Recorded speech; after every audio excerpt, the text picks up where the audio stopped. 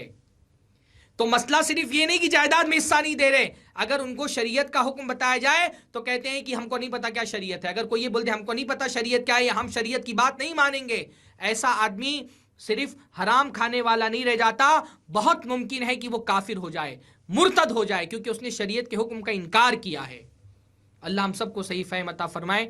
ہم انشاءاللہ تعالی ابھی اس مسئلے میں اور تفصیل سے گفتگو کریں گے. خاص طور پہ ہم نے اپنے اگلی ویڈیوز میں انشاءاللہ تعالی ہم کوشش کریں گے کہ وہ بہانے جن کی بنیاد پر بہنوں کو جائیداد سے محروم کر دیا جاتا ہے ان پر بھی گفتگو کریں. ہمارے ہاں بہت سارے ایسے بہانے ہیں جن کو بنیاد بنا کر کے بہنوں کو جائیداد میں حصہ نہیں دیا جاتا، ان پر بھی انشاءاللہ ہم تفصیل سے گفتگو کریں گے. بہت سارے اس موضوع کے پہلو ہیں. خواتین کو وراثت سے محروم کر دینے کا نقصان ہمارے معاشرے میں کیا ہو رہا ہے، یہ بھی ایک بہت اہم موضوع ہے جس کو انشاءاللہ تعالیٰ اگلی ویڈیوز میں ہم زیر بحث لائیں گے. اللہ تعالیٰ ہم سب کو حلال کھانے کی، حلال کمانے کی، حلال پر زندگی بسر کرنے کی توفیق عطا فرمائے. اقول قولی ھذا واستغفر اللہ لی ولکم ولسائر المسلمین واستغفروہ انہ الغفور الرحیم. وآخر دعوانا الحمدللہ رب العالمین. والسلام علیکم ورحمۃ اللہ وبرکاتہ.